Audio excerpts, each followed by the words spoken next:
I won't do like an intro on this and that, but it was like genuinely one of my colleagues, Sophie, that had reached out to you, and I didn't know that you guys had Sküma. So that's why then we first had that call, and the conversation went very interesting in my opinion. So that's why I said it's a good opportunity. Let's record this, and especially for our audience, like it's very interesting information. I would say like maybe 50% are in longevity, this sort of, whenever biohacking, exactly. So it's a bit different than other, I'd say maybe other communities out there. And it's crazy because it's replicated also in France. When we launched in France, we've seen also the same thing. So yeah, I like how you guys present functional medicine a bit differently, I would say. And like my first question is really like fundamentally, is traditional medicine more of like a reactive thing? Like you have a problem, you have an ailment, something. And traditional medicine is perfect at dealing with this, and functional medicine is more preventative in a way, or? I got to really unpack that a little bit. Yeah, it's a big question. I'd say traditional medicine is symptom focused. Looking for causes is not their priority. It's really managing symptoms, which is understandable. Like we talked about having a migraine, and a GP practitioner would give Migraleave or some sort of pharmaceutical approach. Or if it's depression, it's once again, it's a pharmaceutical approach. Or if it's a cardiac issue, it's a pharmaceutical approach, maybe going on to surgery. But at the end of the day, they are managing symptoms in a way to create more comfort to that person's life. They've got a fever, they've got a headache, etc. It feels uncomfortable, and they need some sort of support. But does the pharmaceutical approach really deal with the causes of a migraine? Could it be an allergy? Could it be a virus? Could it be basically some sort of toxin? Could it be a genetic issue?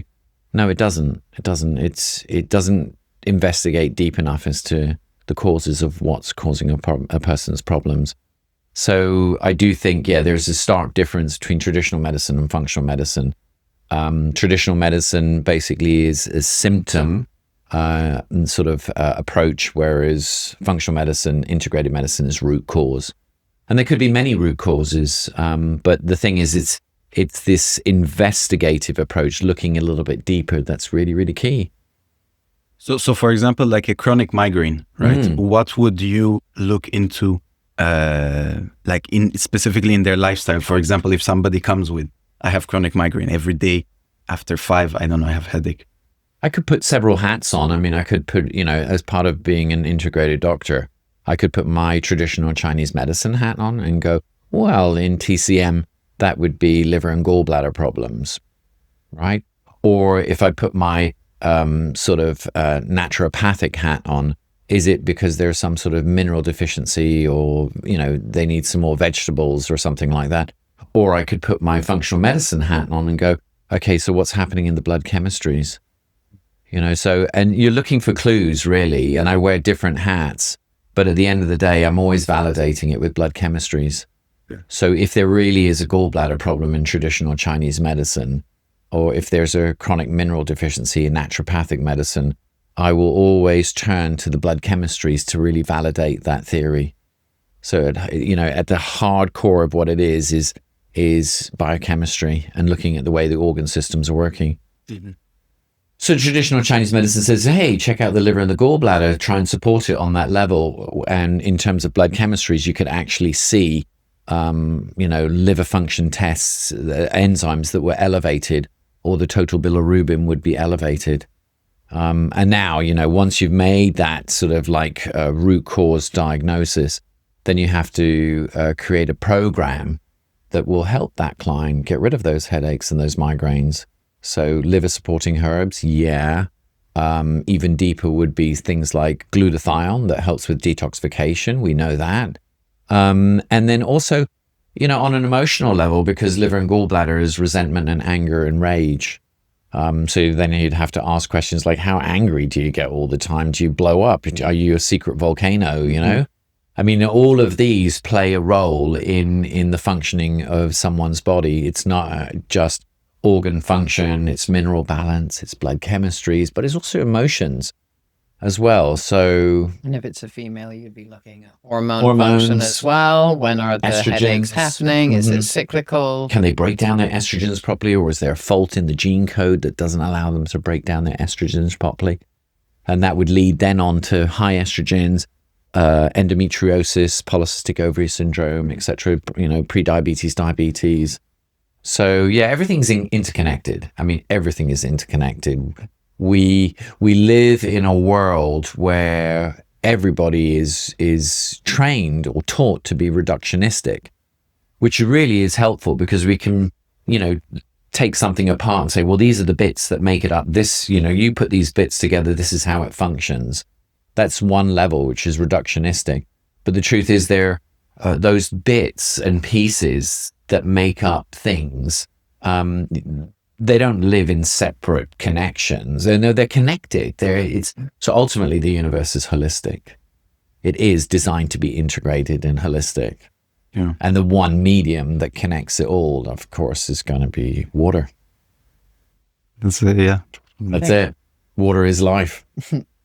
Yeah, you were saying about we were talking earlier about red light therapy. Oh yeah. Yeah. What's your take on both of you? Your takes on? Yeah, I love red light therapy. I've been advocating it for years, for like 25, 30 years, and everybody thought I had two heads. Okay.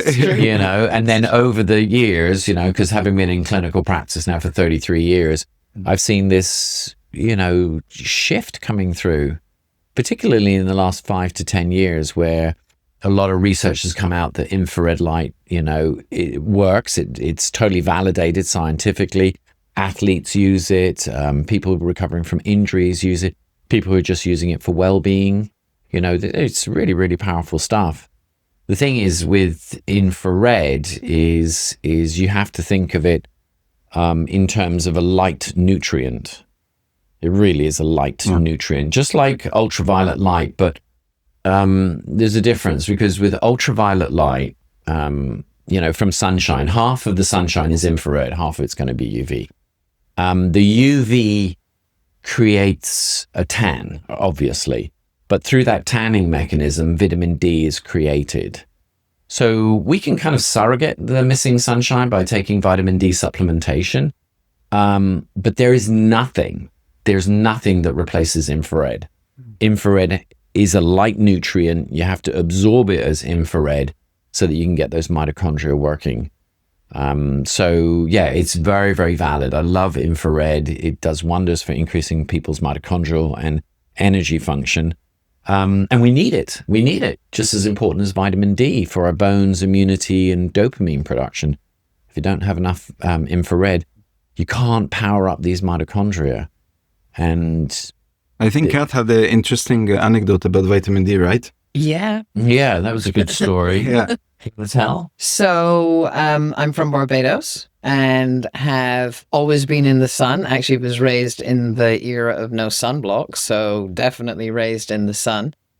Always had issues with emotions, depression, anxiety, never really got to the bottom of it and figured out why. It was a lot more stable in Barbados, moved to the UK and winters were pretty brutal for me. I mean, they talk about SAD, seasonal affective disorder, and I mean, I've never been diagnosed, but I would definitely diagnose myself as that human being. And these symptoms came when you came to the UK? Came to the UK, okay. Definitely exacerbated when I came to the UK, for sure. Winters were really tough. Lawrence will tell you, I pretty much didn't leave the house from November until about March or April, unless I had. I was a moody bitch. I was not the greatest to be around. And we had a little infrared unit in those days, which I would literally walk around the house with. I swear to God, if we were in the TV, plug it in, if we were whatever. Anyway, a few years ago, we really got into genetics. And so, of course, we're running the family's genes and trying to figure out who has what and what we can do to optimize. And we discovered that I have a double amber vitamin D conversion receptor gene, which means that even if I'm sitting in the sun all day long, put coconut oil on direct, I'm not converting it. My body is just not capable of converting it properly. It runs slow. It runs slow. Okay. Yeah, like 2 or 3 times slower than ordinary individuals. So if I stayed, let's say, an hour under the sun and you stayed an hour under the sun, we'd have it. You possibly, if you have good genes, if you had a good vitamin D receptor, really you'd be able to create the vitamin D quickly from the sunshine. But because hers is double amber, it's about 60-70% slower. So she needs to stay in the sun a lot longer, or this is the take vitamin D. So he basically said, okay, you got to really up your vitamin D. So I did and have done for years, and it has really made a profound difference actually in my immunity, my hormones. Everything feels better when I'm on high dose vitamin D. I do about 8 to 10,000 IUs a day. And then we were going to Costa Rica for 3 weeks, and we decided, okay, let's do this little test, which is I'll get my vitamin D really ramped, you know, which before I did. Holiday. So on departing for the holiday, it was at 241, 261. I mean, it would actually be flagged a little bit too high in theory. 261 nanomoles. And so we flew off to Costa Rica, and this is our holiday where we surf, we're on the beach. I walk literally for 2 hours up and down the beach every day. It's just a wonderful environment to be in the sun all the time. So just quick question, you supercharged on vitamin D supplementation before going? Before going. Okay. And how much were you taking? So I'm taking 10,000 IUs a day. Okay. And pushing it to make sure I had got to that limit before leaving. Okay. Yeah, so I ran my test just before leaving. Ate lots of great food. I mean, every time we go there, it's holiday, it's organic food, yoga, meditation, as I say, lots of sunshine. Had a wonderful holiday.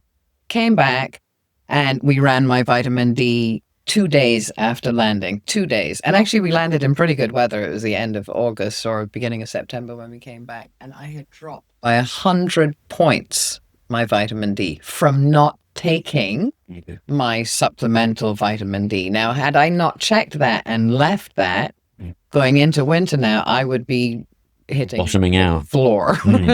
You know? And the crazy thing is that the recommendation is what, 250 IU, no, a day? Yeah, 400 IUs, 400. Maybe 800 IUs. Nuts. But when we run people's vitamin D in the clinic, I mean, I think it's one of the most chronically, we had a big conversation about this during COVID. Like, it was just such a frustrating thing that no one promoted the fact that people should be taking vitamin D, vitamin C, you know, simple mineral vitamins and minerals to really boost the immune system. Vitamin D is just such a oversight by the NHS. Really, it's so. And during COVID, it was even worse because everyone was indoors. Inside all the time. Everybody's indoors, yeah. And if they're not supplementing with sufficient amounts of vitamin D, then their methylation of viruses can't be efficient. Because that's how we control viruses, is through methylation, through DNA. And we need our B's and D's to come through. If we don't get enough B's and D's, we can't methylate properly. Therefore, it can't empower the immune system to go attack the viruses and sweep them up. So without vitamin D. So yeah, it was shocking to see you having a tan. Yes. And then having, a vitamin D level of 165 or something. Yeah. And then on the flip side of that, it's like I was saying to you as well, I have figured out for me, I mean, we've run genetics and we know I thrive in heat, not in cold. There's actually a gene code for that. Lawrence can share that with you. PGC1 alpha. I'm definitely the heat person. And so figuring out that I needed to be a member of a gym that had a sauna and a steam room that I could go into. And I use the swimming pool as my cold plunge. Okay. So it's not cold. But that's my cold plunge, and then I go back into the sauna, and that, he will tell you, everyone in my family will tell you, ever since I started doing that in winter, it's a really good thing. And if I'm in a bad way, you'll find me there, because that will reset me, being in that heated environment. Some people are the opposite. They thrive on the cold thing, that really energizes them, and that sends me into full anxiety. The cold. A complete mess afterwards when we go snowboarding. It's just like my worst holiday ever. But the crazy thing is that everyone is so different, and you cannot really give a generality to stuff like health. It's very difficult, right? I mean, you can bespoke it with biochemistry and nutrition, and I did that for years. But up about 10 years ago, when I started really getting into genetics, I realized that okay, changing people's diet, lifestyle, analyzing their blood chemistry to figure out, okay, what's missing, calcium, magnesium, vitamin D. But the next level up for me was, back in 2014, 15, 16, was getting into genetics and realizing people have different demands for different vitamins and supplements, and the more you can calibrate them based on their genetic blueprint, the better the performance will come through. And so it goes a very long way why people are so different. Some people need 2,000 IUs of vitamin D, and then there's others that take 10,000 IUs of vitamin D. But it's really about co-matching what that person's gene code actually needs as a cofactor. Without the cofactors, we're... And that how... was my version of a beep, by the way. Yeah, Sounds like duck, though. Yeah. What are, for example, the main things through genetics that you can see? Like, for example, vitamin D absorption, I assume. Yeah. What are the other main ones, say? Well, I mean, if we really unpack this, the methylation gene code sequence is 4 billion years old, maybe 4.2. The history of the world is estimated to be 4.6 billion years. The history of water is 12 billion years. The history of the Big Bang is 13.8 billion years. So water preceded our sun and earth by billions of years. It's just absolutely crazy. That substance was made from hydrogen and oxygen, created and fused together in the earlier versions of the supernova. So water has been around for billions of years. And so for me, I look at it as kind of like being really reverent. But then you think about it, we've got sun, we've got water, this is now the beginnings of life on Earth, sun, water, and then you've got the earliest life forms, Luca, the last universal common ancestor. Now, what made that original jump to life? It's kind of shrouded in mysteries, and there's various theories that have been put forward. But what we do know is that life in its earliest gene code sequence was based on methylation, being able to take folate from plants and being able to turn it into methylfolate. I mean, I haven't even got to vitamin D yet, but this is the first original kind of gene code sequence to take plant matter, folate, and turn it into methylfolate. And when I say methylfolate, methyl being a carbon and hydrogen tag that then switches the folate on. So in Europe, there's about 46% deficiencies in proper folate methylation. People are suffering from chronic deficiencies. They don't have the gene code sequence that really flicks folate into methylfolate. So they suffer from a chronic deficiency. And this, you see it crystal clear when you look at the genetics of an individual. Absolutely. Okay. You can see which gene codes are running slow and how to supplement very specifically to get that gene code sequence to start, optimizing. And I mean, methylation each second, there's 40 billion reactions each second. That's phenomenally fast. While we're sitting here and While we're having even this sitting chat, here. internally. It's happened trillions of times, but we just take it for granted, all in a medium of water. All the gene codes are bonded together with hydrogen bonds, and those hydrogen bonds came through from 13.8 billion years ago. I mean, it feels like we're really, really present, but the truth is there's so much history behind humans and the Earth and the universe that's phenomenal. So interestingly enough is when Luca evolved, from 4 billion years, it was really, really slow. It was a very simple creature, kind of like an alginous slime for pretty much 2 billion years. And then something happened around the 2 billion year mark where an early bacteria got engulfed by a prokaryote. And that prokaryote, instead of eating that bacteria, said, hey, you're actually, kind of quite useful. You produce ATP. I'll give you shelter and water and the nutrients to make ATP, and you give me some of that ATP. And a symbiotic relationship was struck up at the 2 billion year mark. And that was really, really important because when we started having abundant forms of energy in the form of ATP that this old bacterial technology was making for us, well, complex life could then really, really start. You had to have a guaranteed amount of energy coming through. And that was from mitochondria, which were early bacteria. And knowing that, you can say, well, then a hop, skip, and a jump is when somebody takes antibiotics or gets toxin exposure, it usually will damage the mitochondrial function and people's energy levels would just start to tank out. And so you have to restore that. And you have to look at the analysis of how does the mitochondria actually make energy? Well, it makes energy through 4 complexes, and then there's an engine. And the 4 complexes that the bacteria evolved with, back in 2 billion years ago, was B3, B2, CoQ10, infrared light as complex 4, and then you've got the fuel to make the ATP. Okay. So without the B vitamins and CoQ10 and infrared light, you can't activate mitochondria. And it doesn't matter what disease the person has, they have to be able to create energy to get out of that disease situation. Everybody needs extra energy. Infrared definitely comes into it. Sunshine, community, lifestyle, going on and on and on. Yeah. No, carry on. So with Luca, the last universal common ancestor, 4 billion years ago, then 2.2 was the great oxygen event, where there was just an explosion in atmospheric oxygen. And then 2 billion years, it's going to be the mitochondrial development. And then you've got the first major complex creatures coming out 680, 700 million years ago. And each of them has to methylate. And every creature that's lived on planet Earth has to methylate. And plants. And so when you look at a butterfly or the trees or, a cuttlefish or a dolphin or a dinosaur, they all had to methylate. Methylation is the fundamental reaction of interacting with the environment and making our genes work properly.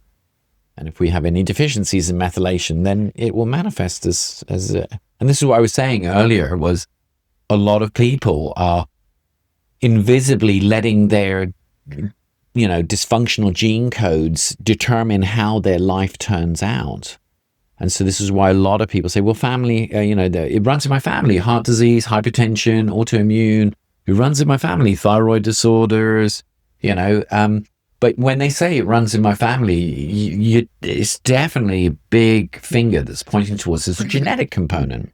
And if you can figure out and unravel that genetic issue by looking into the methylation or the metabolome or the hormones, etc., then you can actually have the information to take those actionable steps to make the gene work better, and people's life quality improves. When people also use that, it runs in the family, it's also a bit like, I cannot do anything about it, that's just how it is kind of thing. Yeah. Whereas you would still tell them, no, it's more of a reason why you should act on something. Absolutely. Yes, and that's, for me, that's a very personal point, because Alzheimer's does run through my family, and I carry the worst Alzheimer genes.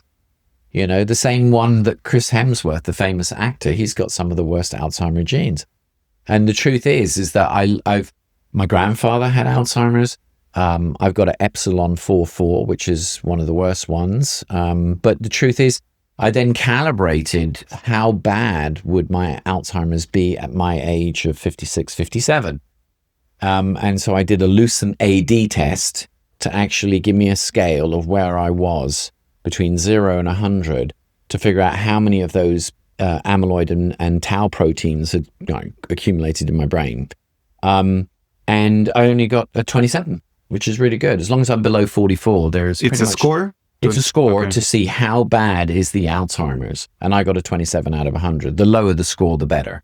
And is there anything preventative you can do for Alzheimer's? That's what he has been doing. I think that's why he has exactly that score. So I was looking at my genetics on my APOE gene code sequence. And when you look at the report, it's divided into 3 circles, like they Venn over each other. Mm-hmm. And so you have a toxic type, you have an atrophy type, and then you have an inflammatory type. And those are the 3 types of Alzheimer's. It can be toxic, inflammatory, or it can be atrophy, which is brain shrinking. Now, there's different gene codes that correlate to those functions. And I can see clearly which gene codes are faulty that are setting me up for a toxic, inflammatory Alzheimer's. And of course, in the report, it will tell you what are the key cofactors that are needed to speed up the gene and to switch off the Alzheimer's signal.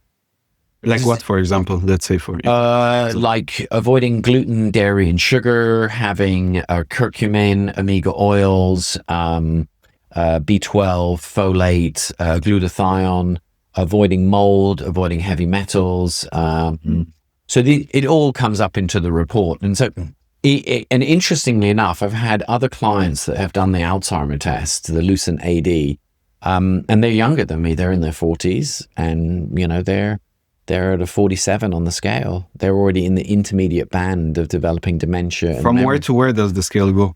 From 0 to 44, it pretty much is free of Alzheimer's. There's very little tau proteins and amyloids. But then from 44 up to about a 70 mark is the intermediate zone when the person's starting to complain of memory lapses and forgetfulness, etc. And then from 70 onwards, it's like full-blown Alzheimer's, yeah. But what it really comes down to is that you really want to switch off the genes that are creating Alzheimer's. And it's the same, you have to methylate it. It's the same with reducing the risk of cardiovascular disease, heart attacks, and strokes. There are genes that are silently switched on and you want to switch them off. How do you switch it off? By changing your lifestyle? Well, it's lifestyle, but it's also cofactors because each gene needs to have a set amount of cofactors to switch on or switch off. And it could be as simple as B2, B3, B6, B9, B12. And what are cofactors exactly? Okay, so you ask me to come over and mow your lawn at your house, and I go, yeah, sure, Alex, I'll come over and mow your lawn. And you say, so when? And I say, so yes, Saturday. Okay, fine, I'll be over on Saturday. I'll help you mow your lawn. So I'll turn up on Saturday, and then ding dong, and you answer the door, and he says, hey, how you doing, Alex? You're great. I'm here to mow the lawn. He says, oh, perfect.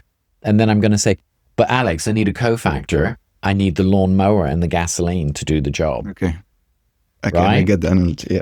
Yeah, or in the studio, you ask me for a podcast, and in order to efficiently do the podcast, we need a camera there, 3 microphones. Those are the cofactors to make the job happen. So really, it's about zooming in on those key cofactors that will help to switch off that disease expression. And would they, in reality, these cofactors be like nutrients and? Yeah. Okay. Totally accessible, over the counter.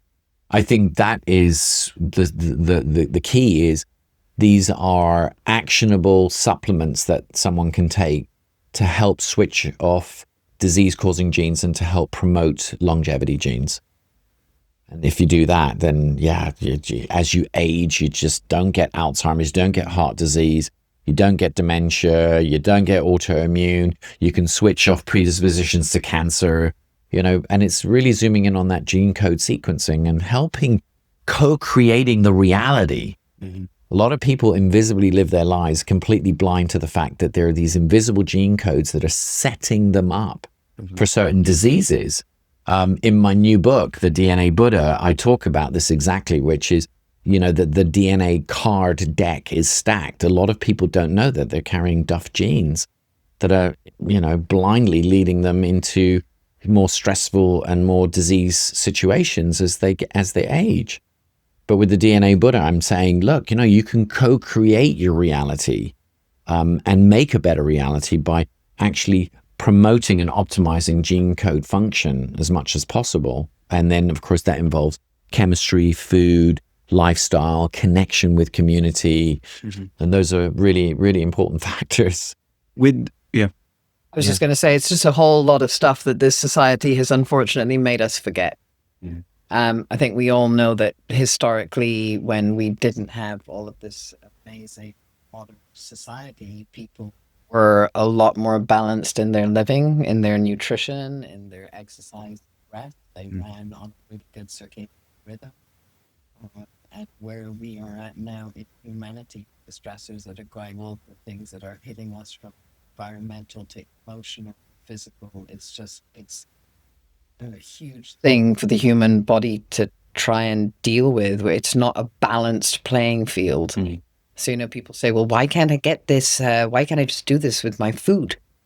Well, because your food isn't what your food was 50 years ago. Even if organic. It's not what it was. And science has moved so further along that if there is a way to make you live better, longer, healthier, wouldn't you rather know that and do that? So it's really, I think for us, it's just helping everybody understand that it's not like some predestined something that we're all inevitably led to. That's politics, perhaps, but that's not our own health. We really do have the power to change.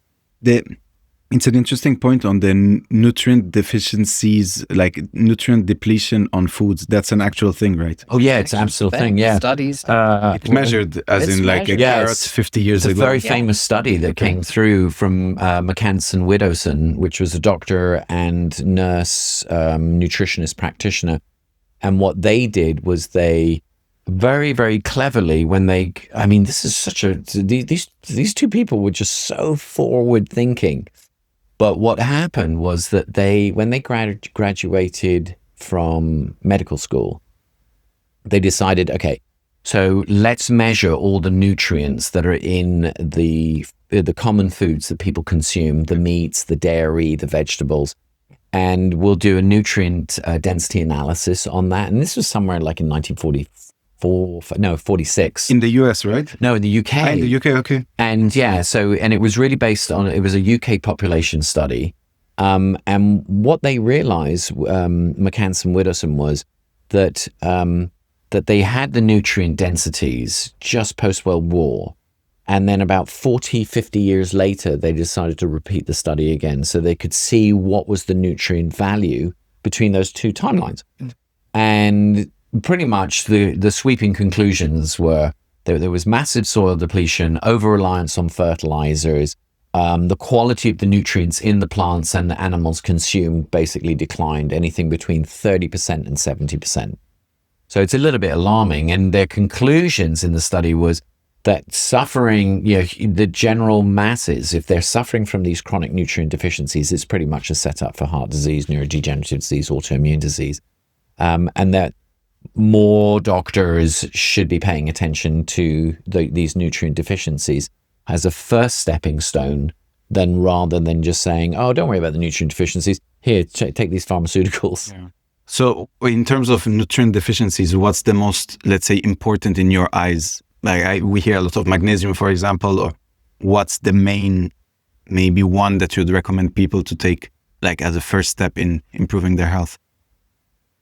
Well, I'm an integrated doctor, so that is, it's a loaded question. Yeah. Because he would want to run their bloods first. Yeah, because are they high in calcium? Human bodies don't work in that kind of isolation, that one panacea, that one supplement. It's basically taking away from that reductionistic approach and just going, okay, what's the holistic approach? Well, if there was one approach that would really solve a lot of people's problems, it's methylation. Rather than saying, okay, what's the supplement? Is it CoQ10? Is it B vitamins? I'll go, no. If you want one approach that encompasses that orchestra integration, then that would be methylation. And what is methylation like concretely? It's basically carbon and hydrogen tags that are used to switch on and off genes. So your genetics, your 20,000 genes basically is like a huge switchboard. But what determines which genes are switched on and switched off are the methyl tags, the carbon, the hydrogen. Okay, so that's how you see from genetics what's the... Exactly, those methyl tags. Yeah, and then you can see who's under-methylating, who's over-methylating. And if someone's under-methylating their folate and their B12, then they would carry high homocysteine, and then that would be a setup for neurodegenerative disease or cardiovascular disease. There are two key ones in the methylation chat these days that everybody is talking about. There's a lot more, but MTHFR and COMT. MTHFR is known as the motherfucker gene. Won't say that again. Yeah, and then there's COMT, and Lawrence can tell you about. So these are two of parody of them that get a lot of airtime at the moment and are really, really relevant, but there is a lot more other than that. I mean, we use a company called LifeCode GX. They're the only genetic company that we use for the safety and security of our patients, the data, and the amazingness of the way that it's presented for him to explain it to the patient. So methylation is where we would always start with every single new client that's doing a program with us. Every single one. They can't start a program if we're not running their methylation, because that precedes everything. If we can get them, I'm going to really simplify it, and please stop me if I'm saying it wrong, but in its simplest form, how well do we absorb and how well do we eliminate? You know, how well are we doing those conversions in, and how well are we getting rid of? And so starting with the methylation, it means that when Lawrence is building a program, whether that's a hormonal program, a digestive program, a cardiac program, whatever foods and supplements and recommendations of lifestyle he is giving them, whether that's infrared, cold therapy, walking, if they are methylating well, it means that they are going to absorb more of the good food. And when I say absorb, convert to usable nutrients of the supplements. So if we start someone that's a really under-methylator on a hormonal program, well, they're only converting a certain amount of the program that we're doing for them hormonally. Whereas if we can get them methylating really well first, it means that whatever part of the program we are approaching is going to absorb, convert, and function a whole lot faster than if we didn't have the methylation in place. And that's how important. How do you get them to methylate better? Literally, he'll look at the gene code. So they're going to do a mouth swap, send that off to LifeCode. Takes about 3 weeks for the results to come back. When the results come back, you're going to do a consultation with Lawrence or whoever your LifeCode practitioner is. And he is going to be able to read through all of your methylation genes, how they relate to each other, who's moving too fast, who's moving too slow, which cofactors you're going to use to speed up, slow down, turn off those genes. Think of it like traffic. Yeah. You're trying to identify in the gene code sequences where there will be a traffic jam. When there's a bottleneck. And of course, if that traffic light gene is not working properly and fast enough, then you're going to have a backlog of cars, and that's going to put genochemical pressure or stress. But in a similar metaphor, if somebody's stuck in traffic for 15, 20 minutes, they're going to get inflamed, they're going to get angry, they're going to get frustrated. And the same kind of thing happens on a genetic level. If there's a bottleneck or there's a traffic jam or other situations, another traffic metaphor would be, this traffic light is not working properly, and the genetic reaction means that the person jumps the lights. If it's going amber, the traffic light's going amber, you're slowing down. But in certain situations on gene codes, that person will speed up and actually try to jump the light. So you get, in some cases, too fast a reaction, too slow a reaction. Methylation is also responsible for all the dustbin carts and cleaning the trash out of the body. And so if the dustbin roundabout, cleaning up the trash is not working properly, you're going to have litter everywhere. The streets are going to be full of shit and cardboard and rubbish bags. And that's all internally, right? It's all happening internally. So looking at traffic jams, looking at people jumping the lights, looking at the trash function level, etc. Now I start to understand. Just to make it clear, so for example, cofactors would help you methylate better some specific gene, right? Correct. So for example, taking curcumin could increase methylation on that specific gene, which would, I don't know what curcumin gives you. It's an anti-inflammatory. Okay, so then you would have less inflammation as a result? Absolutely. So curcumin or turmeric would increase the anti-inflammatory effect of the gene code sequence. In other words, you can use curcumin to reduce histamines. You can use quercetin, another curcumin, quercetin. Well, you can use those to make your genes, your anti-inflammatory genes, your fire brigade, your fire extinguishers work better. Makes sense. Yeah. So whether it's herbal or whether it's vitamin cofactors or it's diet, lifestyle changes, you can influence the way the gene code is working. No, that makes sense because I was a bit lost halfway through that. Yeah. But no, it's clear. It's clear and it makes sense as well. Yeah. And then, but curcumin is a bit of a double-edged sword because there's certain cases where I would not recommend curcumin. It's not a universal fix-it. So in certain situations of gene codes that run slow, you wouldn't want to use curcumin because it would slow it down even further. It would slow down. In certain genes. Okay. And in other genes, it will speed. It just depends on which context. So you have to kind of look at multiple systems and go, okay, curcumin will work favorably in this metabolomics, anti-inflammatory effect, but curcumin in this gene code sequence is actually going to aggravate the breaking down of dopamine. Okay. So yeah, because it doesn't just affect one. No, it's you've got to really look at how it all affects. And so I'll say to a client, said, well, look, just don't eat so much curry because otherwise you'll get depression. Because I can read their gene code that if they eat the curry or the turmeric, it'll slow down the gene code for methylation, and it will mean that they'll be more anxious the next day or a little bit more lower mood, etc. So you really have to read it in the context. So curcumin's been like huge hype. I mean, in the last, 5 years, curcumin shots, curcumin, turmeric, all of this. Yeah. But in certain genetic configurations, it actually turns out to aggravate certain genes. In other people, it can really complement the gene structure, and the curcumin could be a good cofactor. But in other genes, it could be a negative cofactor. It all depends on what you've been handed through from your parents and your grandparents, and all the way back to 200,000 years. And I assume where the person comes from also influences this a lot, right? As in, like, obviously with the genes, but say someone from South America would react very differently to curcumin than maybe in general, than somebody from the UK. Yeah, no, absolutely.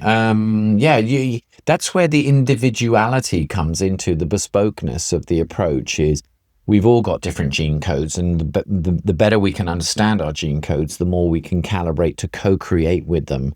And so everybody's individualistic. They just have to look at their gene codes and see which codes are working and not working. And, I mean, we will have similar gene codes because we're both from, all of us are from European ancestry.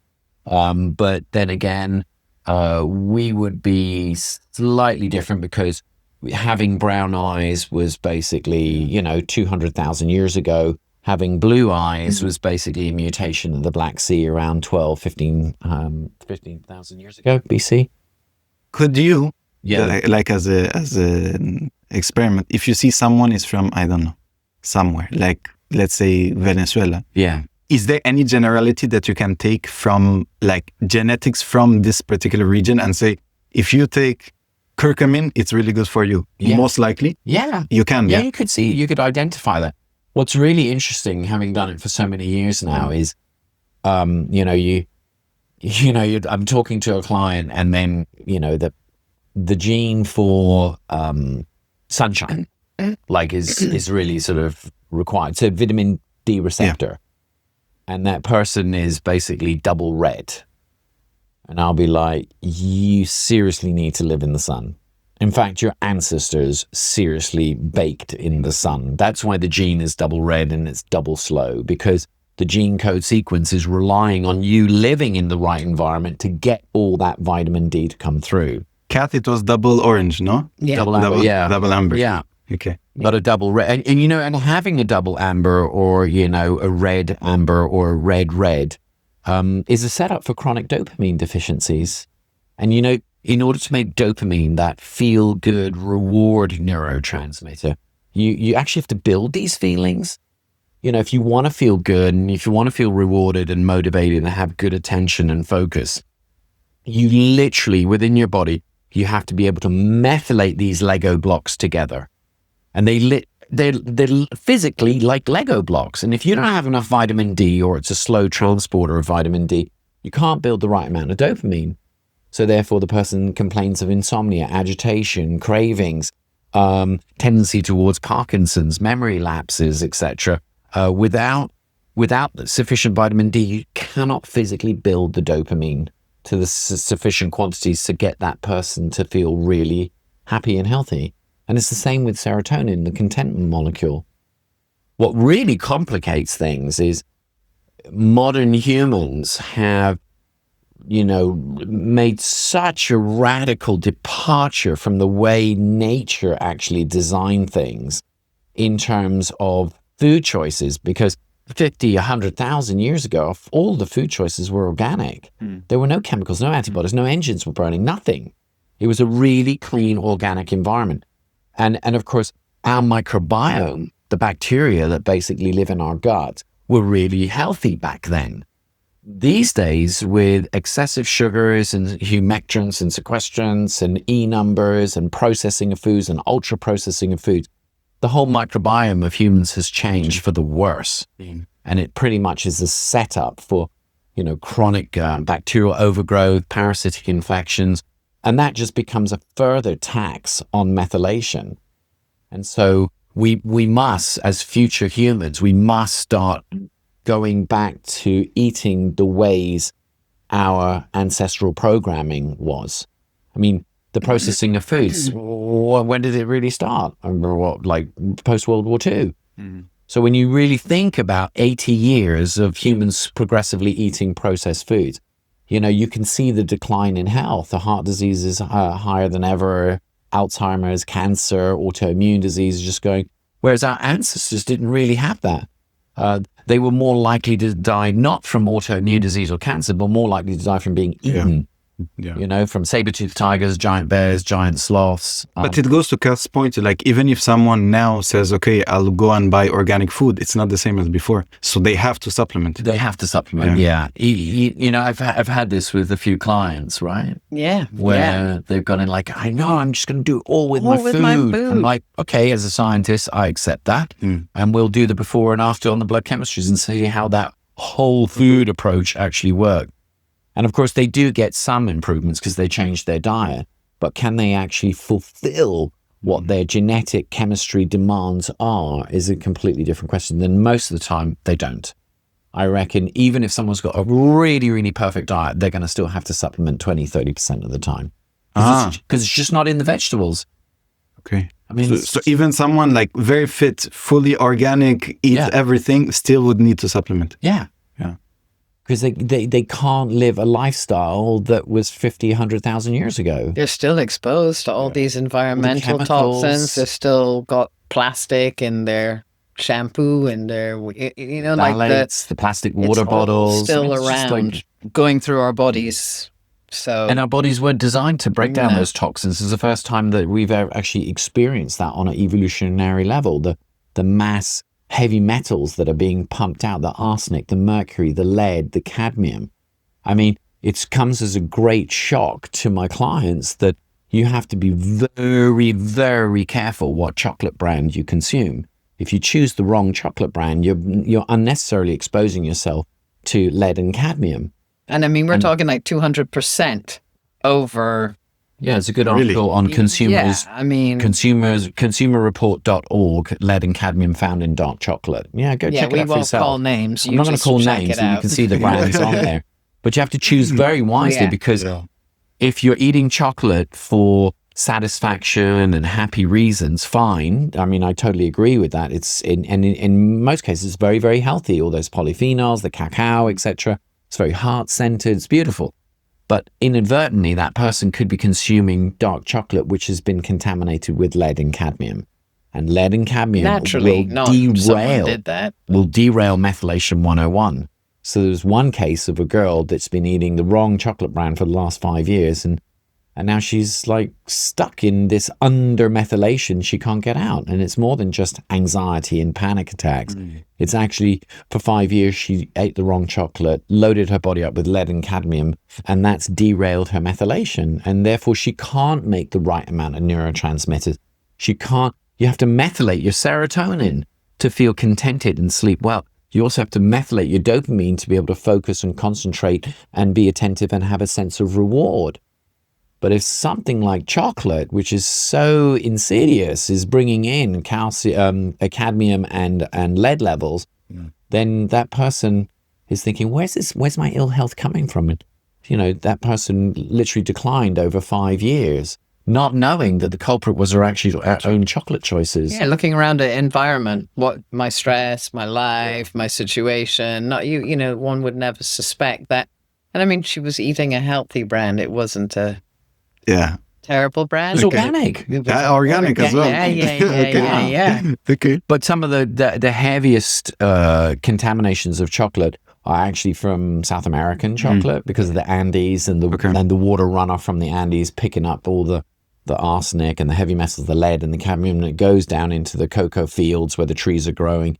And it just so happens that the cocoa plant is very, very good at binding up those metals within its physiology. It's great for the rivers and everything, but not so great for the cocoa plant.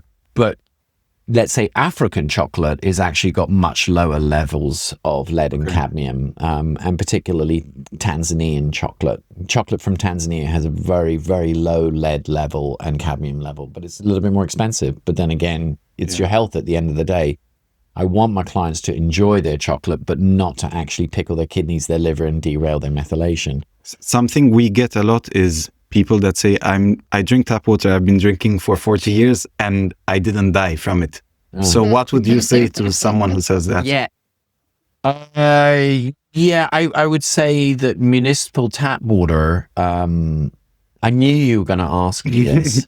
I actually prepared an answer. Okay. Can I actually? Please. I will read this to you because this was this was a good transition to this question. That's why I mentioned it. Yeah, I know. So what I'm going to do... Because, even last week we were on French television, one of our colleagues, and the person said something along the lines of, here is France, we don't live in India, which for me is a bit contentious to say this on television. Yeah. We don't live in India, I've been drinking tap water and I don't have wings on my back that are growing.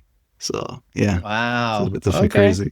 Well, I mean, that just bounces me off into another thought, which wasn't it the French government in the 17th century actually paid Antoine Béchamp to figure out why there was so much cancer in France?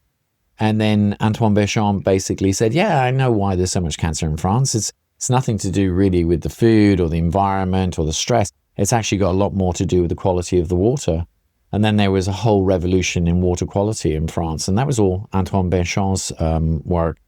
But yeah, the reality of UK tap water, should we go there? Yeah, please. Says, although UK tap water meets World Health Organization and drinking water inspectorate standards, safe doesn't always mean optimal. The municipal water typically travels long distances through aged pipes, picks up trace metals, and is treated with chlorine, which of course chlorine is an antiseptic. So drinking too much chlorinated tap water actually kills off the bacteria in the gut. Yeah, so we don't really want that. But they do that for the purpose of, sort of decontaminating the water. But when we drink it, yes, that whole decontamination antibacterial process actually strips out our friendly bacteria. And I think it's mostly for E. coli and the dangerous bacteria. Exactly. Which makes sense. Even where we live out in the middle of the country in Surrey, you turn on the tap water to fill up a jug to water the plants, and the burst of chlorine that you smell is just... Yeah, it's not good. We actually use our Sküma water with mineralization to actually feed our plants. Yeah. Yeah, and our pet snake and our cats and dogs. Okay. And so furthermore, low-level pharmaceutical residues, microplastics that are found in the water and endocrine disrupting chemicals have been detected in many European water systems. While concentrations are far below regulatory concern, they add to the chemical load and the body's detoxification, methylation systems that must process it. So this is why I'm so supportive of your particular product, because home purification, moving away from plastic bottles is, I think, really, really important. Yeah. The convenience of having plastic water bottles, sure, that's one thing, but there are microplastics that are in there, phthalates, that will go into the body, and the human body has never had an evolutionary code to deal with plastics. It's a very, very new molecule for humans to basically experience. So yes, it filters the chlorine, heavy metals, pesticides, reduces total dissolved solids. It remineralizes with magnesium and calcium, trace minerals, adjusts the pH to slightly alkaline, because the best pH is around 7.3, which mimics the pH of blood, where the best enzyme systems work, because remember, a lot of enzymes and hormones are completely pH dependent. So if someone's consuming, let's say, highly acidic water, I'm not going to mention any brands, but highly acidic water is actually going to warp the pH of the blood. And then it will cause, a domino effect of changes in enzyme function, changes in hormone function. So the pH really, really determines. So the pH of water and drinking an alkaline water is absolutely essential. And why? I've had clients ask me, well, why is this so important? I said, well, every single metabolic process within your body usually results in acidity. And the human body is always trying to balance, in terms of homeostasis, balance this tide towards acidity. You want to get back to this neutral point. And leaning slightly alkaline is really kind of important. That's why lemon water is so important, because it's alkalizing. We wanted to talk about, this is really interesting. Remember we were talking about this super state of water? Yeah. You want to talk about that? Yeah, for sure. Is it to do with the hydrogen bottles? No. Well, the hydrogen would affect the whole electron transport chain. But no, I was thinking of more like, before we started this podcast, we talked about water, H2O. And then I was telling you about, but there is this super state of water, which is actually on a mitochondrial genetic level, which is H3O2. So 3 hydrogens, 2 oxygens. It's still water, but it's a super state of water. And this is the work from, I think it's Gerald Pollack. And of course, it's very much on a research base, but he basically believes that there's a third state of water, ice, liquid, clouds, vapor. And then there's this super state, which is the H3O2. And it's called an EZ water, or exclusion zone water. And it's called exclusion zone water because there's nothing dissolved in it. It is literally, the only thing that's going through it is infrared light waves. And the infrared light waves creates this super state of water, and that's what actually drives these superchemical reactions. And do you find it in nature? No, you'll only find it on a cellular level. Okay, within the human body. Within the human body and other bodies as well, cats, dogs, horses. But, in this mitochondrial landscape, there's this super state of water, which is H3O2, 3 hydrogens, 2 oxygens. Can people get it? No. You have to build it. And nature created like an indelible combination code that you can't bullshit nature. The only way you're going to get it is through infrared light and sunlight. Okay, so that's the importance of red light. Yeah, it's a light nutrient to create those super states of water. And of course, and if thinking on an integrated level, you still got to make sure that all there's no point in firing up the mitochondria with infrared, which so many people are doing, without actually attending to the other cofactors. So infrared comes in at complex 4 and everyone going, oh yeah, infrared, I love it. But I'll say to them, like, if you're only doing infrared and if you're not doing B3, B2, CoQ10, then you're not actually getting the amount of fuel that you could potentially be getting. So that sort of micro nanotechnology from bacteria, B3, B2, CoQ10, and then you've got your infrared and then you make your ATP. So supplementation plus red light, kind of? Yes, and breathing as well, because there's oxygen is needed in that reaction too. But yeah, breathing therapies, they work really well. I love meditation, mindfulness. Okay. I think, culturing a good state of mind while you're methylating. I do think that if you methylate really well, it kind of bumps you into a good state of mind, because your thoughts can actually be experienced with the right levels of serotonin and dopamine. So as I said to you earlier, I took my protein shake with all my B vitamins, and I co-created this state of mind that I'm in now, where I can be really present, not anxious, and just casually talking to you. I'm very comfortable. But if I hadn't taken my methylation supplementation, I would have been kind of a bit all over the place. Yeah, but I guess everybody does it to some extent with like caffeine. Every morning, people mostly caffeinate for what? To basically alter a bit their state of like co-creating their reality. Yeah. And I like caffeine. I mean, I definitely drink it. My only thing with caffeines is that you have to be very careful about how many mycotoxins are coming in through the coffee beans. Yeah, similar to the cacao. There's the same thing with you've got to just choose really carefully and choose a coffee company that actually third-party tests for mycotoxins, because mycotoxins can really wreck the human body. Remember, mycotoxins are from fungi, and I look at fungi as the great recyclers of nature. Yeah. We don't want to have their toxins in our body, because their toxins, the mycotoxins, are extremely damaging to living systems. It's like, having a whole load of demolition going on when life really is about the balance between demolition and renovation.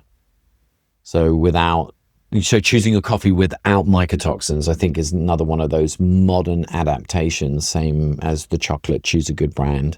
What's your take on, I won't name brands, but coffee alternatives based on mushroom, like mushroom coffees? Yeah, the nootropics. Yeah, I went through a spell of having that. Okay. And it definitely, and of course I tracked it with my immune system. I did CBC analysis, and I can really validate that the mushrooms do boost the immune system. Okay. Without a doubt, the beta-glucans fraction definitely does something. I have the benefit of my own point of care lab. So, excuse me, when something comes up, I can say, oh, well, I'm going to test this product and see what it actually does to my biochemistry and measure it real time. Did Sküma do anything to your biochemistry? Didn't really check on that level, but I know it's good though. Just been hooked on it from day one. Yeah.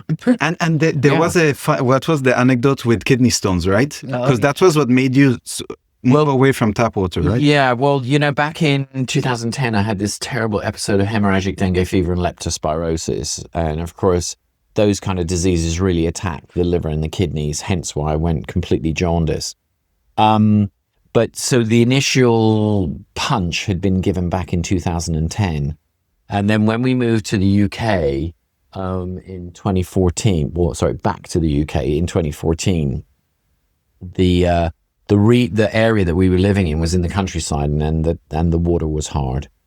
It was a hard water, but I assumed I could tolerate it and made the assumption like, hey, it's municipal tap water, should be safe for consumption. World Health Organization. At the time, he was under stress. Okay. Commuting between countries. He was running our clinic in Barbados for a month, here for a month, there for a month. So immune system was vulnerable as well.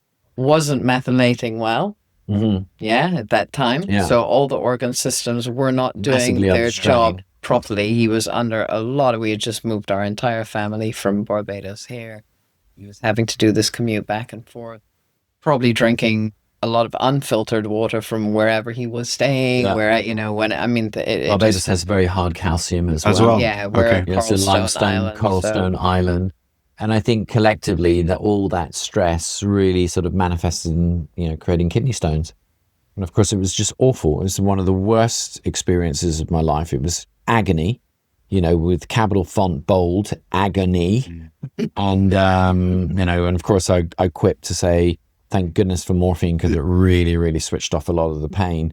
But I had to inevitably go for surgery to get the kidney stones removed, which in and of itself was just an absolutely excruciating procedure on top of having kidney stone attacks.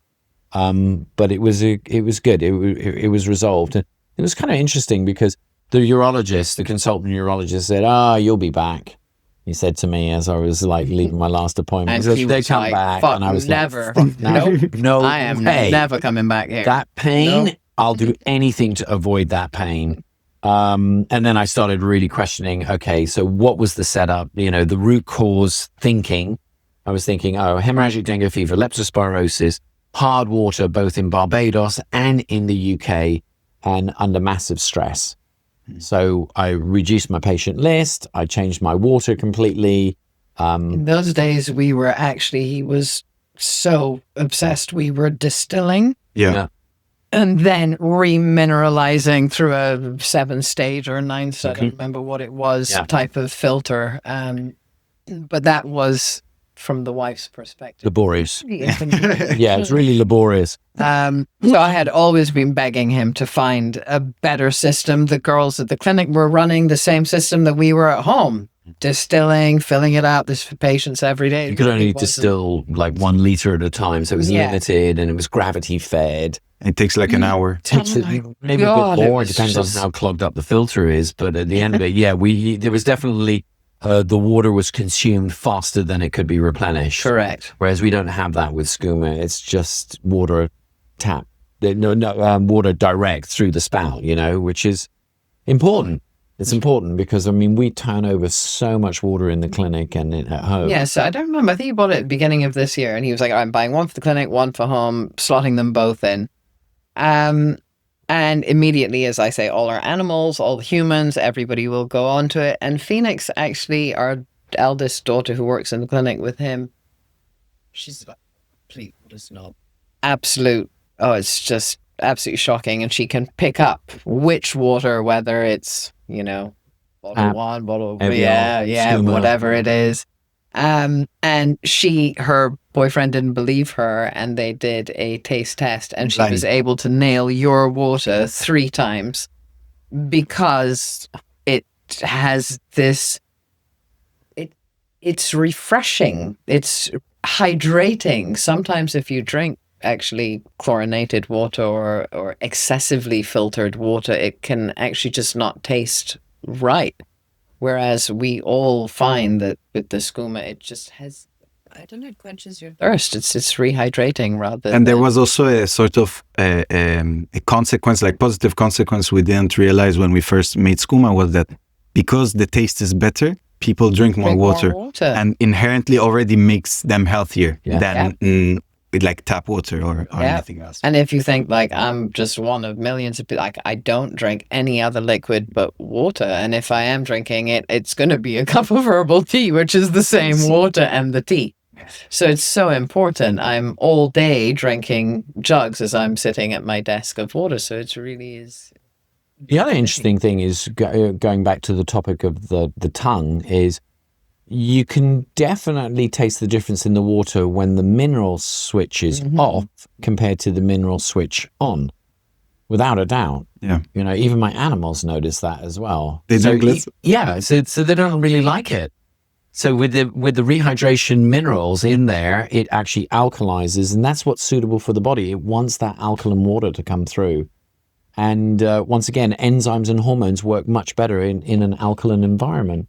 So yeah, it's kind of a no-brainer. What we're really doing is we're talking about science to prove what we're actually seeing in nature. Yeah. The animals love it. You respond better to it. And Phoenix as well. Yeah, definitely. I love it. Haven't had any recurrence of kidney stones. We refer it to patients to buy as well. Yeah. Recommend it. Unit Question: when you had the water distiller, how were you remineralizing the water? Salt? Through river pebbles. River pebbles. Yeah. Okay. Yeah. That system had like infrared. Well, that was infrared right on the bottom. Right. But it had a filter dome, and then you had 9 levels of carbon and filtration function. And then towards the end, it was river minerals. It's kind of really interesting because having used that system for so long, when you get the river minerals, they're kind of like in this ring. Okay. And when it first arrives, it's very, very tight. You can't really shake it that much. But after 2 or 3 years of using it, you're like. So what was unbelievable to me was over time, the water will basically make those river pebbles smaller. It's incomprehensibly minute, but I know that the changes happened simply because of the fact that you can shake it. Yeah, you couldn't really shake it before, and then 2-3 years later you could actually shake it. So there must have been an actual decrease in size in the river pebbles over time. Yeah, the pH was centering around 7.4, 7.45. And the blood is slightly acidic, no? 7.3 to 7.4 for the blood, slightly alkaline. Okay. Yeah. And it needs to be alkaline because the enzymes and the hormone systems basically rely on that perfect pH. So it's often overlooked, though. I mean, a lot of medical doctors don't give a shit about what the pH is doing. They're completely oblivious to it. But actually, it's a representation of the 60-70% water that's supposed to be in someone's body is what is the average pH of that.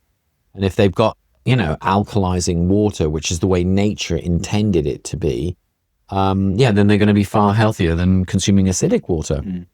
Because acidity creates demolition. It puts the body into demolition mode, and a lot of diseases are associated with hyperacidity. And I had a question from before as well, was what's the importance of minerals in water, as a general, other than just giving a good taste, for example? How important for many people use electrolytes, let's say pre-sports with high amounts of sodium, water retention, etc. How is this something you see often people doing, and what's your take on that?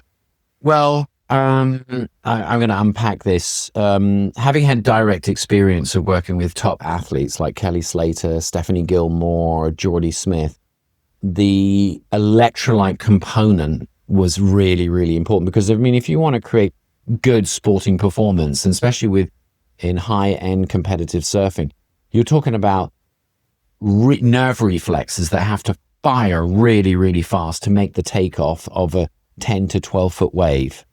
Any hesitation in that neurology, that firing, then that's going to be a problem. That's going to be a wipeout. So it's these microscopic electrolytes that need to be in the right place to create the right firing time. Because if you want to create electricity and you want to create that kind of that performance-driven accuracy, you need to have the right amount of electrolytes.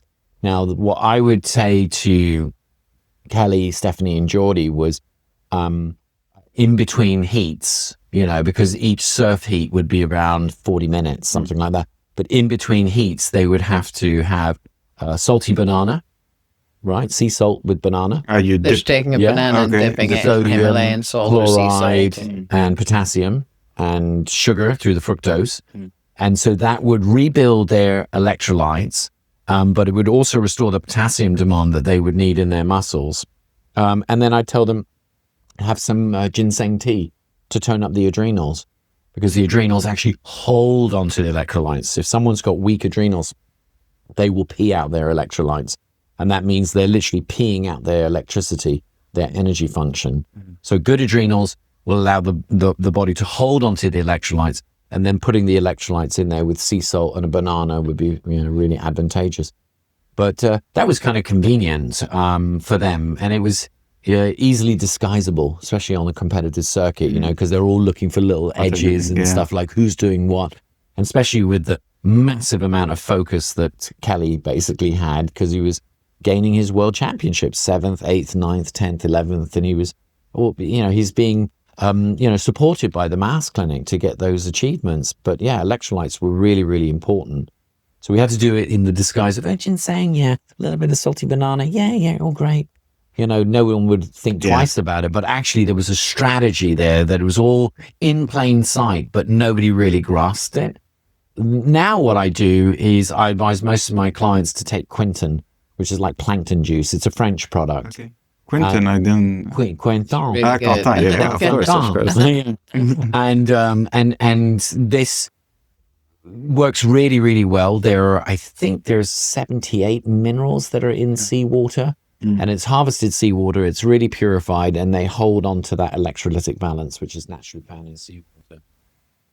It's a liquid. Yeah, it's a liquid. That's how I start my days. It comes in a vial, and you click it off, and then you drink the liquid. And it comes in two versions. One's a very salty version, which is based on seawater. The other one is based on spring water, so it's not as salty. But both of them will provide the electrolytes that's needed on a cellular level. And it works. I love it. I think it's just great stuff. I consume it. And the other biohack that I like doing is asking my clients to use herbamare, which is sea salt with 12 herbs and vegetables in it. Mixed. Herbamare, maybe. Herbamare. It's a company, A. Vogel. Yeah. And it's delicious. Italian company? No, it's going to be a Dutch company. Okay. But you can season everything, your meats and with it. your potatoes, everything Fries, with whatever it. you're It's eating. fantastic. Salad. So electrolytes are really, really important. And if you want to have good performance, doesn't matter if it's just in your daily job or whether it's pursuing, you know, a surfing championship, you've got to be very attentive to the amount of electrolytes coming through. It's a good, I think, transition I have for both of you. Like, what's your top 3, let's say, health hacks that you do and you'd recommend people to do? Health hacks. Yeah. Sleep and wake. Okay. So for us, like bedtime and wake time is so critical. Okay. And again, I don't think a lot of people stop to understand that from 10 p.m. until 5 a.m., our organs are working, like how we're awake and working during the day, they're doing stuff for us at night. So being asleep and sleeping well, deeply in a cool room with proper blinds, no sounds, having a really good deep sleep is absolutely essential. So 7 hours. well, I mean, 7 to he's 8, a 7 to 8, 7-hour, yeah. I'm an 8.5. Okay. I blame it on being a Libra. No, they always say I love having more sleep. He exists off of 7, Yeah. but really important that it's, you know, before 10 o'clock and it's until after 5 a.m. if you possibly can, because you really want to allow your superpower. organ systems to be rebuilding and detoxifying during that time. So for me, sleep is for sure one of my most important priorities. Which is getting to bed on time. Yeah. And then the other thing, a really good Consistency. biohack, which is going to tag onto that one, is, you know, make sure you pack your sleep rucksack. Because on your journey of 7-8 hours, you're going to need minerals. And one of the most important ones is magnesium. Magnesium glycinate. And everyone goes, oh, God, I'm sleeping so well since I'm taking 2 or 3 magnesium glycinate. Well, it's no wonder, because the body's going to use that alkaline magnesium to neutralize the acidity that was generated during the day. Magnesium also causes the human nervous system to go into a relaxation, rest, and digest response. And a lack of magnesium, not only does it, you know, throw off sleep quality, but it also throws off bowel quality. So a lot of times I will talk to my clients and say, how are you sleeping? You're sleeping better? And they'll go, yeah, I'm sleeping much better, Dr. Ma. And I go, are you pooing better now as well? And they go, yeah. And I go, well, the two are linked. Yeah. Good sleep, you take a good shit, and that's one of the best ways to start, The day. Absolutely. You know, if you take a So really true. good shit, you get this tsunami of serotonin that goes, I just took a really good shit, man, I feel so That's relaxed. the feeling, but that's also, you got to remember that internally you're evacuating all the waste that needs waste, to be yeah. out that could be causing further complication if it's not. You don't want to be know? constipating. Remember that your gut lining is a mind lab. That's where you build your 90% of your serotonin is actually in your gut lining, and 50% of the dopamine is in the gut lining. So if somebody has chronically inflamed guts and they're not sleeping well, they've got SIBO, they're going to be upset. They're going to be in a bad mood most of the time or have headache, because all that inflammation in their gut lining is disrupting the serotonin and dopamine balance. So how can it be ferried to the brain appropriately if there's a chronic gut-brain axis? And you do have neurons in your gut, right? Oh, yeah, absolutely. That gut lining and the gut microbiome interface is so critically important. But then it goes back to, loops back to that other conversation that we had, which is too many processed foods, ultra-processed foods, toxins, etc. Not eating a caveman kind of way is setting people up for chronic gut issues, which will lead on to anxiety and depression and mood disorders, dementia, etc., etc. So It leads me to another question, actually. Do any of you have specific diets? microphone going lower and lower. It seems Yeah, like it seems like it's nearly at my groin. It's nearly at my groin. Well, I wonder what kind of camera it is. Please don't fart now. Okay, let me just tweak this, guys. Okay, here we go. Okay, try that. Okay. All right. Yeah, I think It's going. It's going. You Oh, gotta yes, twist it is. Time to. What if I balance it on my knee? Yeah, there you go. Yeah. I'll just do that. Okay. Yeah, I think last question. Any specific diets you guys follow? The other biohack was, of course, infrared. Okay. So sleep, pack your sleep rucksack to Yeah. ensure a good sleep, and infrared therapy I was as well. going to say, so for me, it would be the routine of you really need to have your infrared or your sauna or your cold, whatever is working for you, some form of exercise. In this very external world, we really need me time doing things in almost a routine that are really good, that are turning us off from all of the noise that's happening. So however you exercise, whether that's swimming, walking the dog, yoga, bouncing on a trampoline, doesn't matter. You just have to make sure that you are routinely, consistently building in a framework. Downtime. Exercise and rehab from that exercise, rest and recuperation, you know? So whether that is you're doing your exercise and then you're using your infrared afterwards or whatever it is, people need to find their own little system to build in. I know for me, mine is the exercise, and then the reward for me is the sauna and the lovely heat after I've done my exercise, which I don't like doing. I have really had to work hard at going into weights and training and all that. It's not really my favorite thing to do, but I know that that's really important, so I reward myself afterwards. Yeah, but as we age, we have to look after our muscles because it's myogevity. It's like myology, muscles, and then longevity, and sandwiching the two. There's myogevity, which is if you look after your muscles (brackets), if you look after your methylation and your mitochondria (close brackets), then pretty much you will create longevity. So exercise and infrared. And then the third thing, which, is probably the most important thing I think that we would share with anybody is your food. Because ultimately you're eating 3 to 5 times a day. And that is either going to help the body or hinder the body, plain and simple. So, I mean, we tell everybody, organic, seasonal, grass-fed, local, rainbow, sure. But then when you're taking it into a program level, I think how I would end this conversation is that we're finally in an era where we have the capability and availability to most of us anyway to test ourselves. And we have had this whole conversation about discussing how unique we all are. And I think the basis of the mantra that we have in our clinic is test, don't guess. So during COVID, people heard about the microbiome. Oh, it's so important. The microbiome is so important. Everybody has to take prebiotics and probiotics. Great. So everybody started to chuck this stuff in left, right, and center. And here we are in the trenches 2 or 3 years later going, wow, everybody has so overpopulated their microbiome that it's now a bad thing. Yeah. So it's just you can get too much lactobacillus, too much bifidus. And again, too much of a good thing can be a bad thing. I mean, I would say functional integrated medicine is really about the Goldilocks zone, not too high, not too low, not too hot, not too cold, not too fast, not too slow. You, me, him, we each have our own unique balance that makes us right. And the only way that you're going to know that or I'm going to know that is to run our tests. Your tests, not our tests. You're going to want to run your bloods and see what is happening. You should run your genetics and understand, well, what do I bring to the table and what can I do in this lifetime? Science has given this to us. We're now in an era where we can. So we should not be listening to podcasts and going into supplement stores and just thinking, oh, I heard about St. John's wort. Oh, I heard about this. Oh, I heard about this. I'm just going to try that. It's crazy. That is making our body an experimental zone. What we should be doing is following through with testing, looking at our blood chemistry, understanding what that means and what we can do by way of food, supplement, lifestyle, exercise, red, all of those things. What can we do to balance our own, each one of us, health to get it better? Because we are in this eternal onslaught of chemical warfare in our environment, in our foods, in our products, in our cars, in our workplaces. The lights, everything. Yeah. So we have to methylate well all of the time, even during sleep.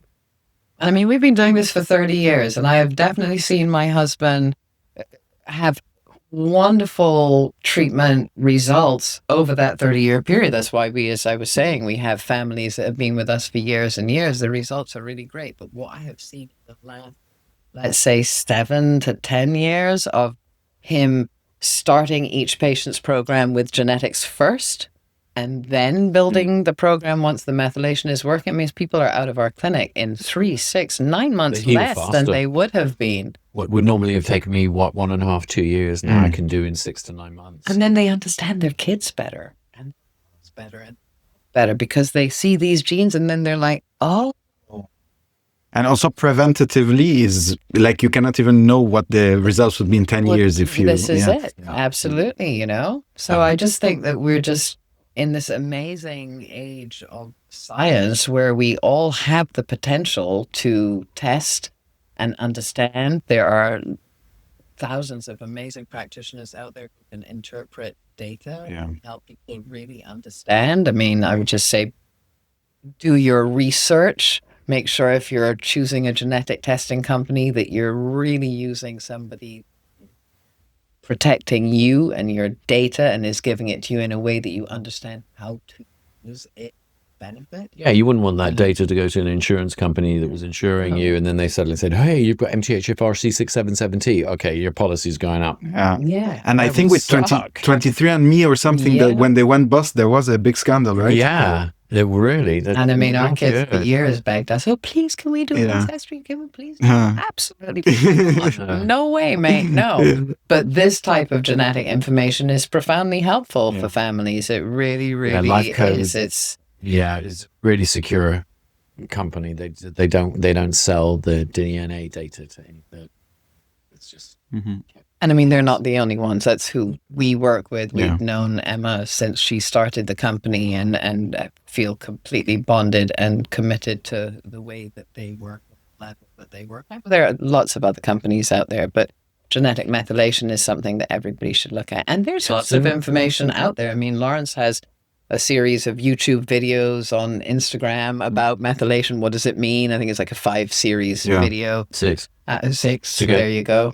But yeah, it's worth it for people to know. We're now at an age that we get to know.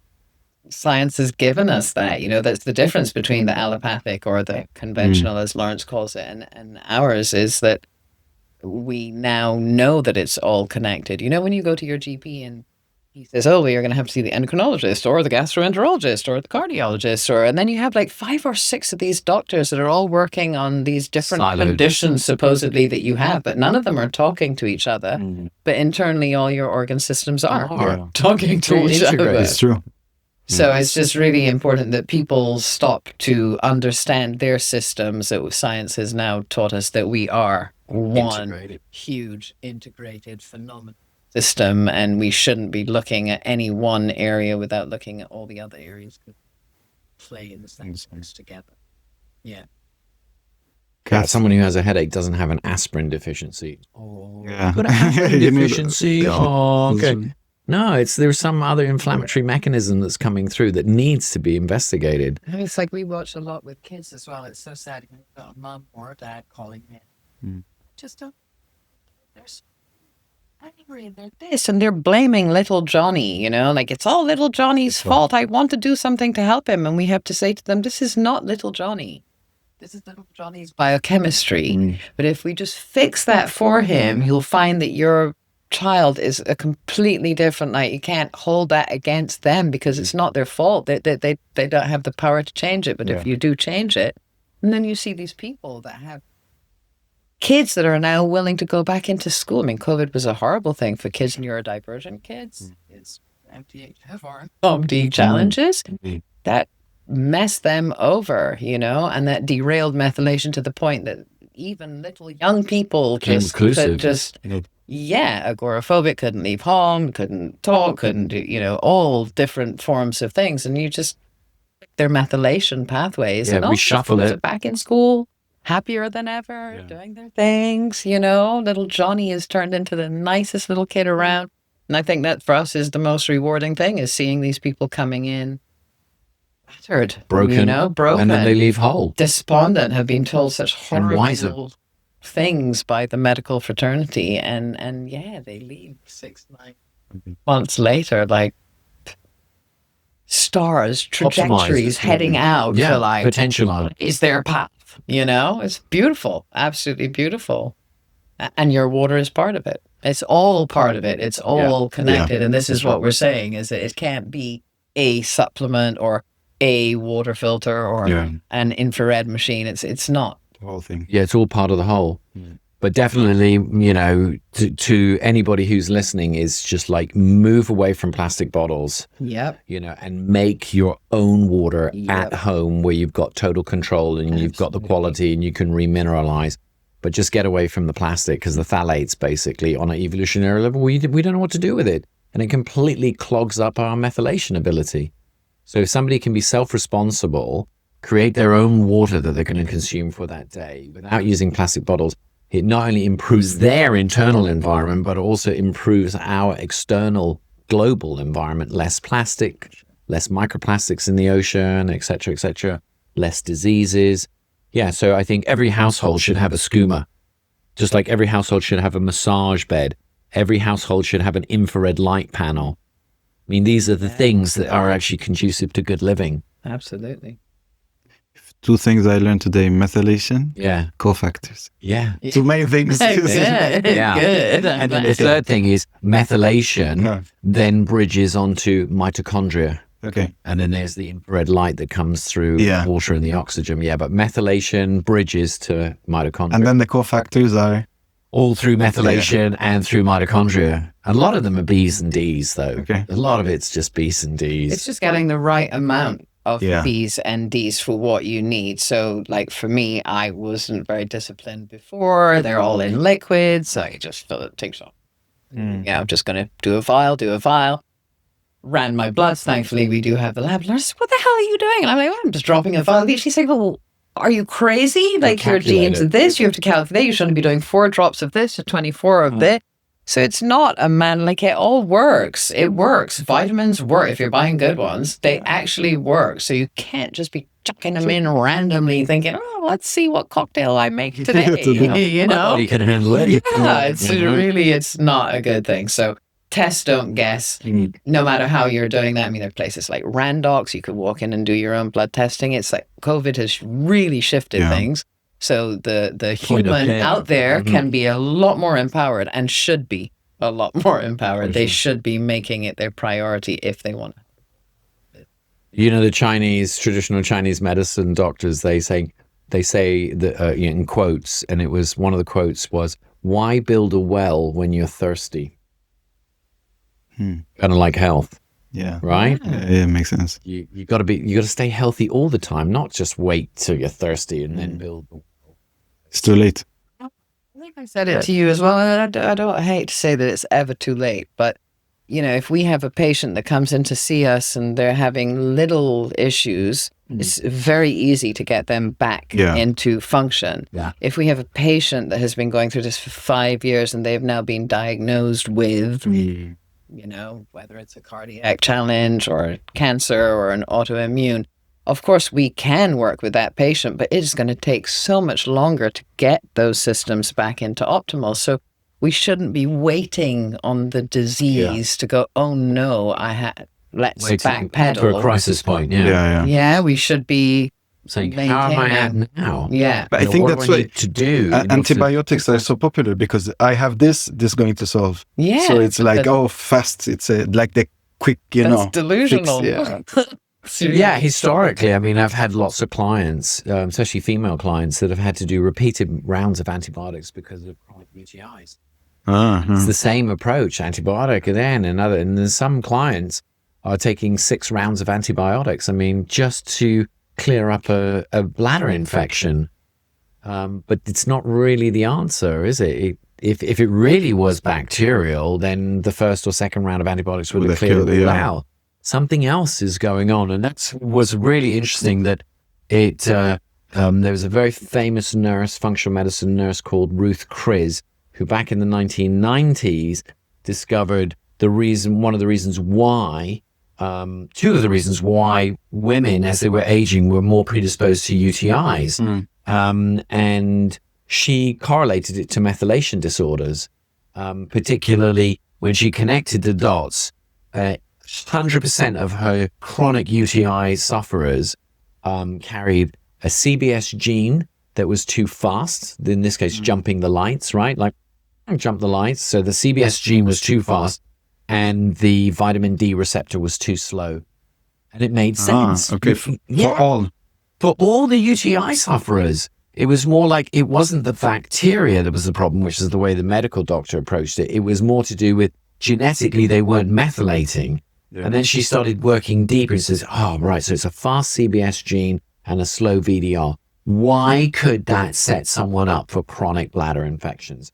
Well, a little bit digging further from Ruth Chris, she said she found this several articles that said the natural antibiotic that the bladder makes is called cathelicidin. And so the bladder will actually creates this natural antibiotic called cathelicidin. But guess what it's completely dependent on? Vitamin D. So if someone's got chronic vitamin D deficiencies, they can't make cathelicidin in their bladder, which means that they're then susceptible to picking up another UTI. And it's very difficult to link these two. Because people, I think, normally think UTI may be hygiene problem or something else. Wearing the wrong underwear or something, or the sex partner. But maybe it's not. Maybe it's that there's a genetic predisposition to having a bacterial grow in the bladder. Yeah. So it really genes is the key. Genes, biochemistry, nutrition, lifestyle, and that will make a happier planet. Food, water, exercise, sleep. Yeah, infrared light, all of that. Excellent conclusion. But the conclusion is you use the quantia, the numbers to actually guide the qualia. Mm-hmm. So if you get your numbers right, quantia, which is very reductionistic, but then you take those numbers, genetics, chemistry, lifestyle, and then you actually change the qualia of your life. So from being very numerical to something which is very sort of subjective and pleasant. Quantia to qualia. Excellent. Thank you both. Oh, you're so welcome. Thank you so much. Really enjoyed it. The microphone's still dropping. Okay, cool. We need to sort 2, 2, 1, 2. 1, 2. Yeah. Good one. How long? One? I don't know. It's 12. So probably an hour and a half. Yeah, something like that.